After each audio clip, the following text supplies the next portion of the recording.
Sean ustedes bienvenidos a este canal de YouTube. Vamos a presentarles esta vez algo muy especial de esta época en nuestro país, El Salvador. El Salvador queda en América, en Centroamérica. El Salvador, con toda su historia, ha tenido un pueblo que ha luchado por su libertad. Desde la conquista de los españoles, los salvadoreños han sido así. Y por eso, en el año 1805, empezó una revolución dentro de El Salvador, como parte de lo que ahora se llama América Central. Pero la situación se da hasta 1821, cuando se logra la independencia de España. Y El Salvador siempre encabeza los movimientos populares. Para 1832, efectivamente, también un salvadoreño sobresale en su lucha para evitar que los conquistadores continúen, aun cuando ya estaba la independencia. Por eso nace nuestro indígena Anastasio Aquino.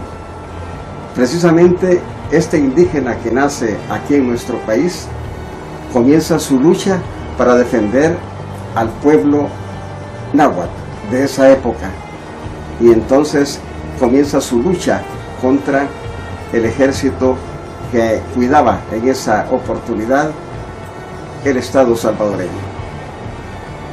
Pero lamentablemente, como siempre pasa, llega un momento en que nuestro indígena Anastasio Aquino es capturado.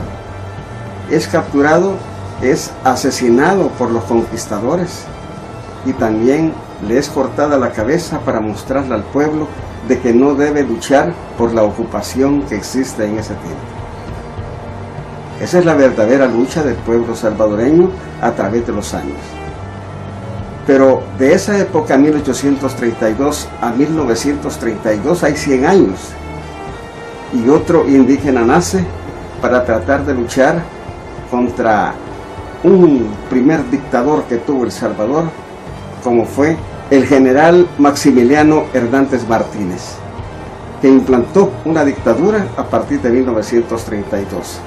Este indígena, Feliciano Ama, era un cacique en el sector occidental del país llamado Izalco. En esa época del 32, este dictador lamentablemente toma una decisión: atacar a los indígenas de esa época, y realizó una masacre con el ejército de unos 30.000 indígenas nuestros salvadoreños, incluyendo, asesinó al líder que ahora lo toma la historia como un ejemplo de lucha, el líder que tomó la izquierda salvadoreña, como Farabundo Martí. Era estudiante universitario en esa época. Él luchó en contra de esa dictadura, pero lo capturaron y después lo fusilaron en el llamado Cementerio General de San Salvador. 30.000 muertos dejó esa vez esa dictadura. Pero la historia no para ahí, sigue todavía. Después de la década de los 60, la situación era complicada, y nuevamente hay un levantamiento popular, porque la dictadura militar sigue gobernando a El Salvador y sigue persiguiendo y asesinando a la población salvadoreña, indígenas, estudiantes, obreros, campesinos, de todo. Caía en las garras de los militares que asesinaban precisamente a la población salvadoreña. Nacieron en 1970 unas 5 organizaciones guerrilleras, igualmente un grupo de organizaciones populares que finalmente se levantaron en armas. Pero en esa década de los 70 a los 80 surgieron muchas cosas, como por ejemplo la represión y asesinato de estudiantes universitarios. De esa manera ha sido El Salvador. Hemos sufrido tantas cosas, y que a estas alturas estamos más o menos enderezando el camino. Pero para 1977, por lo menos el pueblo recibe una buena noticia. Un sacerdote de pueblo llamado Óscar Arnulfo Romero es designado por el Papa Paulo VI como el arzobispo de San Salvador. ¿Qué es lo que pasa cuando viene Monseñor Romero acá? Él no creía que realmente se estuviera en represión en contra del pueblo. E igualmente también Monseñor Romero no creía que el ejército persiguiera a los sacerdotes.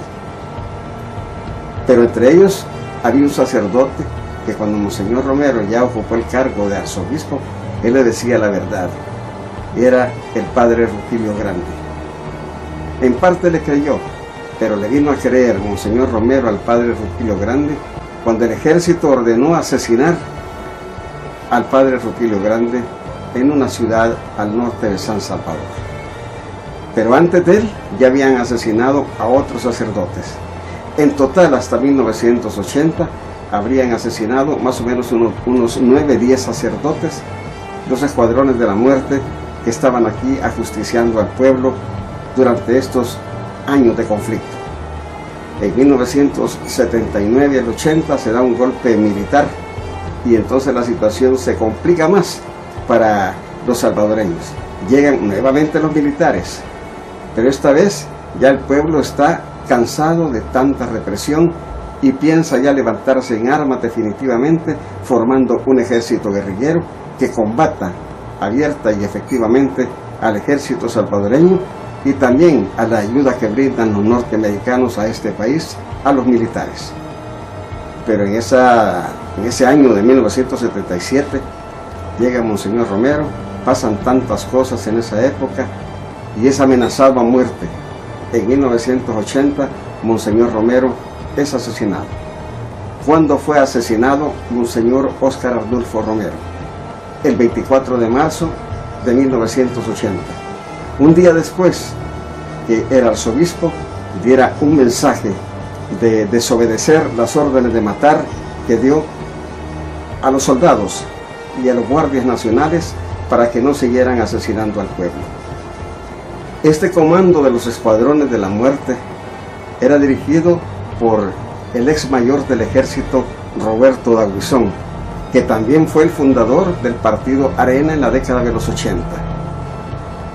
Monseñor Romero fue abatido en una iglesia llamada La Divina Providencia, que queda al poniente de San Salvador.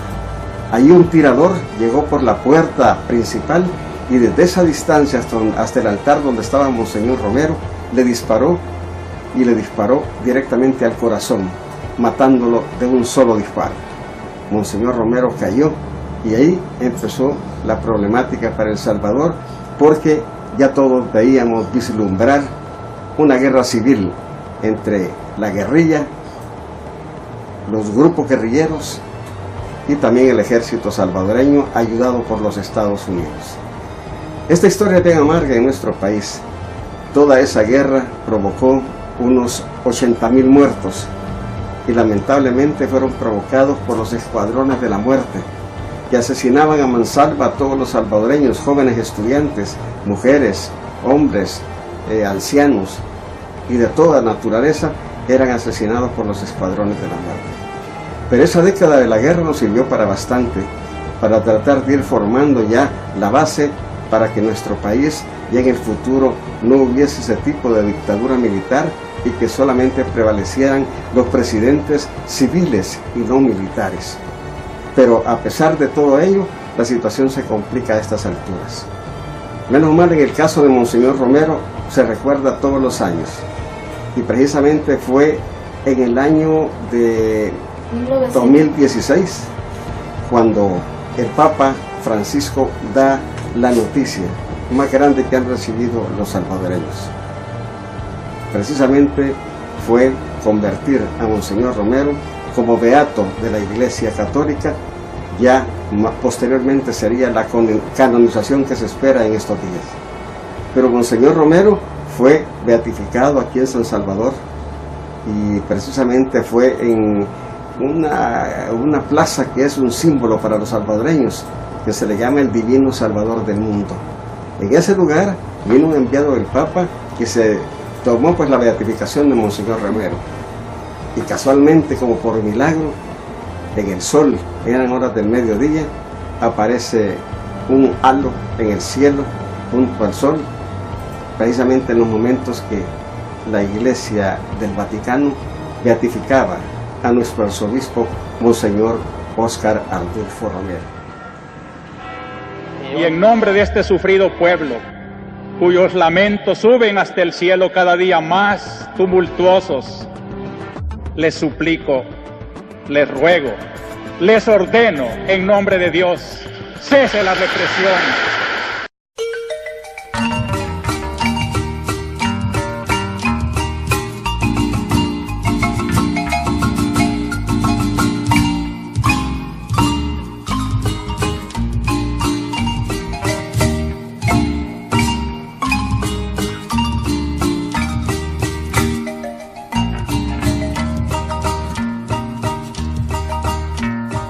El 24 de marzo la Iglesia no olvidará, otra vez bañan con sangre al que dijo la verdad. Hoy nos quitaron al hombre más valioso de la Iglesia, por su ejemplo y valentía, un verdadero profeta. Óscar Arnulfo Romero, tú fuiste nuestro pastor, y en los sencillos y humildes pusiste tu corazón. Recuerdo cuando llegabas allá por nuestros cantones a ver a los campesinos, a ver a tu gente.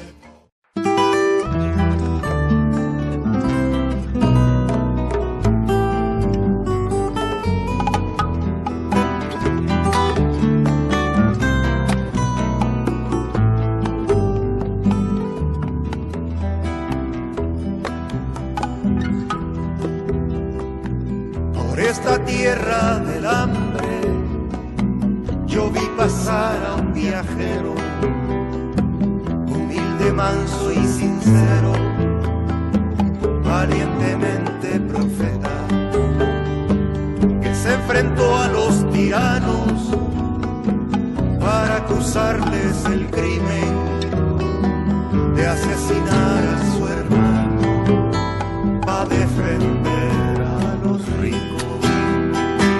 Podrán matar al profeta, pero su voz de justicia no, y le impondrán el silencio, pero la historia no callará, y le impondrán el silencio, pero la historia no callará.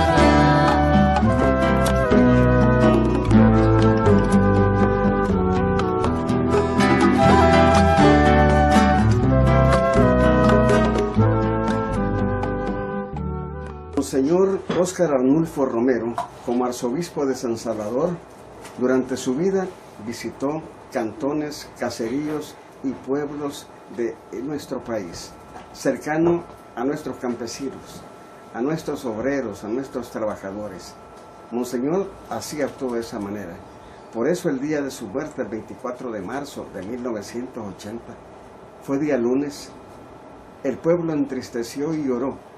En la colonia Escalón, lamentablemente, pude confirmar yo, al llegar a esa colonia, que reventaban cohetes en alegría por haber asesinado a Monseñor Romero. Ese fue el pasaje más triste de esa historia, porque verdaderamente no debió haber sido así. Al asesinado Monseñor Óscar Arnulfo Romero, el pueblo tuvo temor de que, debido a esa situación, se iniciara una guerra, porque él ya lo prevenía, Monseñor Romero. Y efectivamente así fue. Casi un año después, ya la guerra se iniciaba en El Salvador. Pero la historia de Monseñor Romero ha cobrado fuerzas especialmente con la llegada del nuevo gobierno del FMLN en 1900, o más bien en el año 2009 y hasta la fecha, ya que el mismo gobierno se ha encargado de pedir perdón a los familiares de las masacres que hubo en diferentes lugares. Y entonces esa situación prácticamente se está mejorando en nuestro país. Monseñor visitó muchos lugares y naturalmente todo el pueblo lo quería. Y por esa razón, en este 24 de marzo, se recuerda otra vez más el asesinato de Monseñor Romero. El arzobispo de San Salvador actual dio a conocer que un grupo de obispos irán en estos días al Vaticano, donde se reunirán con el Papa Francisco para pedirle seriamente de que Monseñor Óscar Arnulfo Romero sea canonizado en estos días, ya que en agosto estará cumpliendo 100 años Monseñor Romero de edad y también 37 años de haber sido asesinado el 24 de marzo del año 2017. Así está la situación y todos recordamos a Monseñor Romero. Es una historia dura pero alegre al final de cuentas, porque Monseñor va a ser canonizado y será subido a los altares, donde será venerado por el pueblo salvadoreño y por todos los pueblos del mundo, porque así se le conoció a Monseñor Romero, como el Monseñor de América Latina. De esta manera, mis amigos, desde San Salvador he querido llevarles a ustedes este recordatorio del aniversario de Monseñor Romero, nuestro arzobispo, que será en breve canonizado por el Papa Francisco, que verdaderamente ha sido el que ha reconocido la labor de sacrificio que tuvo Monseñor en su momento cuando fue asesinado. Gracias a ustedes por haber estado con nosotros y verdaderamente les pedimos que nos acompañen en los próximos días, porque estaremos llevándoles más información de lo que acontezca aquí en el país, en El Salvador, ya que la situación aún está complicada, pero se sigue mejorando de acuerdo a las estadísticas del gobierno. Gracias en nombre de Cristian Hurtado, que estuvo en la cámara, y quienes habló su servidor, René Hurtado. Que la pasen bien.